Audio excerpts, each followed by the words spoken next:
여러분은 백마고지와 고대산을 알고 계십니까?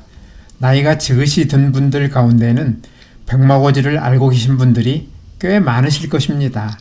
백마고지 부근에서 군 생활을 하신 분들이야 백마고지라는 단어만 들어도 힘들었던 기억들이 되살아나 바로 고개를 돌리고 싶을 수도 있을 것이고, 백마고지 부근에서 군 생활을 하지는 않았더라도 친구나 직장 동료, 가족들을 통해서 수없이 들은 단어일 테니까요.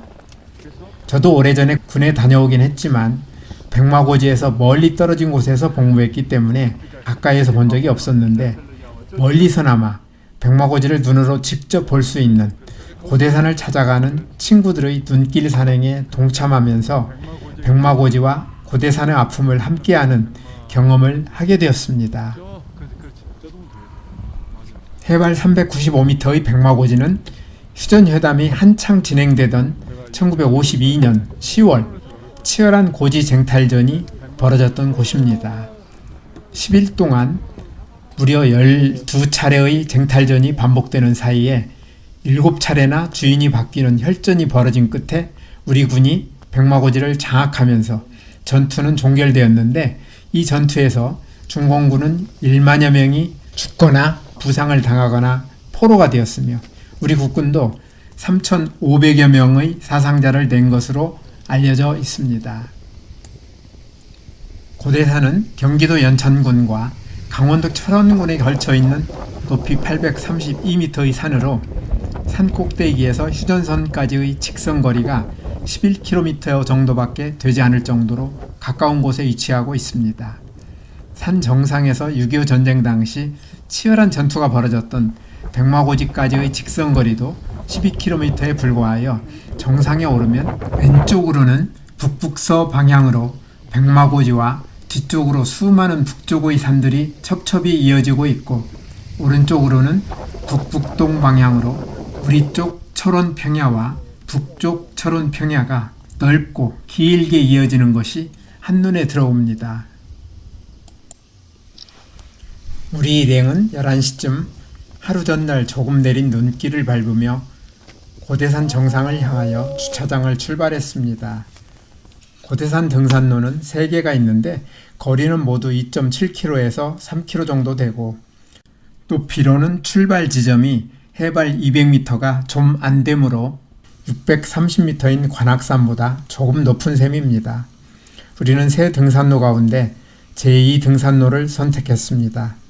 하늘은 구름 한 점 없을 만큼 맑아서 곳곳에서 해를 만날 수 있었던 점은 좋았는데, 영하 10도를 밑도는 추운 날씨에 바람을 만나니 손이 시렵고 얼굴이 따가우면서 수시로 콧물이 나오니 올라가는 길이 만만치 않았습니다. 한참 계단을 올라가 전망대에 오르니 멋진 전망이 우리를 반겨줍니다. 사방으로 온통 산밖에 안 보이다가 북쪽으로 넓은 철원평야가 펼쳐지니 그래서 철원평야가 넓다고 했었구나 하는 생각이 듭니다. 지금도 궁예 도성터가 남아있다는데 궁예가 한나라의 도읍으로 정할 생각을 했을 만큼 평야는 넓어 보입니다. 조금 왼쪽으로는 북녘의 첩첩산중이 끝없이 이어집니다. 양은 많지 않았지만 어제 눈도 조금 내렸고 추운 날씨가 계속되고 있어 혹시 여기에서도 상고대를 보려나 하고 조금 기대를 했었는데, 조금 흉내를 낸 것이 고작이었고 정상에 도착할 때까지 볼만한 상고대는 없었습니다. 주로 혼자 또는 2-3명의 친구들과 다니다가 8명의 친구들과 함께 오니 누군가가 재미난 이야기도 하고 전망 좋은 곳에서 단체 사진을 찍는 재미도 있습니다. 고대산 자연휴양림을 출발한 지 2시간이 좀 안 된 오후 1시에 우리는 810m 대광봉에 도착했는데, 이번 산행에는 처음으로 800m 산에 오른 친구가 있어 축하해주는 재미도 있었습니다. 대광봉 정상에 오르니 북쪽의 산들과 철원평야가 더욱 가까워진 느낌이 드는데, 북쪽으로는 갈 수 없다는 현실이 아쉬움과 아픔으로 다가왔습니다. 철원평야를 가운데 두고 빙 둘러있는 산들의 위치를 볼 때 6.25 전쟁 당시 비전문가의 눈에도 고대산과 백마고지가 치열한 전쟁터가 될 수밖에 없었겠다는 생각이 듭니다. 고대산과 백마고지는 말이 없지만 산 증인으로 모든 아픔을 다 기억하고 있을 것입니다.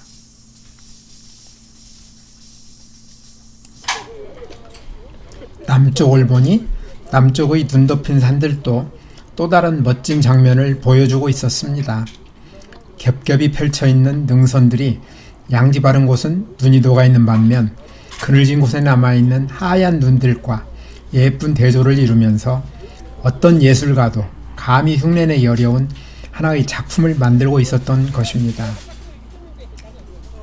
이처럼 전망 좋은 곳에서 우리는 약속이나 한 듯 가져온 간식을 먹으며 자연스럽게 잠시 행복한 휴식 시간을 가졌습니다. 눈길을 오르느라 적당히 운동을 한 데다가 때가 점심시간을 지난 시간이라 무엇을 먹어도 맛있을 조건을 다 갖춘 상태여서 가볍지만 맛있는 식사를 했습니다. 대광봉을 떠난 우리는 삼각봉을 지나 마지막 편안한 능선길 500m를 걸어 15분 뒤 832m 고대산 정상에 도착했습니다. 높이는 대광봉보다 22m밖에 높지 않지만 정상값을 하는 것인지 칼바람이 불어 사진 찍기도 불편할 정도로 날씨는 추웠습니다. 안내지도를 통해서 백마고지의 위치와 북쪽의 지형지물을 확인하고 6.25 전사자 유해 발굴 지역임을 알리는 안내판을 통해서 6.25 전쟁 중이던 1951년 5월 이곳 고대산에서 백마고지 전투와 별개로 또 다른 전투가 있었으며 그 전투에서 우리 군이 대승을 거두었음을 알았습니다. 고대산에서 출발 지점으로 내려올 때는 제3등산로를 이용했습니다. 가파른 눈길이라 내려오기가 편한 길은 아니었지만 볼만한 것은 다 보고 당초 생각했던 목표를 다 이룬 상태라 가벼운 마음으로 내려올 수 있었습니다. 고대산에 가기 전 자세한 정보를 모르는 상태에서 친구들 따라갔던 고대산 산행은 좋은 전망도 충분히 즐기고 친구들과 즐거운 시간 보내고 평소에 잘 생각하지 않던 역사나 통일과 같은 주제에 대해서도 생각해 볼 수 있는 좋은 기회도 되었습니다. 아픈 역사는 잘 치유하고 앞으로 좋은 역사를 만들어 갈 수 있기를 기대해 봅니다. 오늘도 끝까지 제 영상을 시청해 주셔서 대단히 감사합니다. 다음에 더 멋진 영상으로 찾아뵙겠습니다.